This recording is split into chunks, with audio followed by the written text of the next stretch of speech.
dans cette vidéo, on va voir l'Elephant Walk, la marche de l'éléphant, qui est un étirement qui va nous permettre d'étirer la chaîne postérieure, qui est un étirement de la chaîne postérieure, les ischios, les mollets, mais aussi un peu le bas du dos et le haut du dos.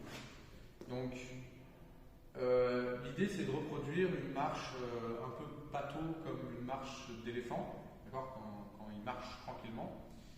Il y a plusieurs niveaux de difficulté. Dans le meilleur des mondes, on peut attraper derrière les talons. Sinon, c'est les pointes de pied, les chevilles, voire les tibias. Mais ça peut évoluer au fur et à mesure du temps, évidemment. Donc, on va venir attraper ici. Et l'idée, c'est de basculer d'un côté à l'autre. Donc, je vais basculer sur la jambe que je vais travailler en venant la tendre pour augmenter l'étirement au niveau de l'ischio sur la contraction du poids d'œil. En contrepartie, ce côté-là se fléchit pour faciliter l'étirement de ce côté. C'est un exercice qu'on peut aussi faire en étant debout sur les pieds. Sauf que là, on cherche plutôt du relâchement. Donc on va venir ici et on va venir basculer à droite sur jambe tendue, à gauche sur jambe tendue. Et j'alterne.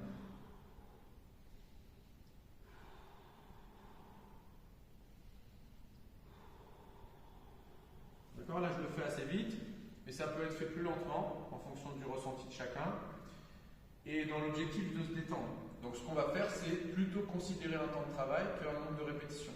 On peut faire ça sur 1 minute, 1 minute 30, voire 2 minutes, dans l'objectif de se relâcher.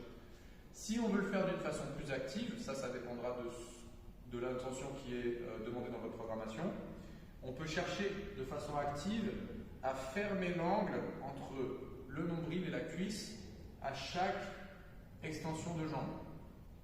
Au lieu d'être dans un relâchement dos rond ici, on va être plutôt dans un rapprochement nombril sur cuisse. Donc du coup, au lieu d'être ici, on sera plutôt ici. D'accord? Et ça dépendra des consignes de votre programmation.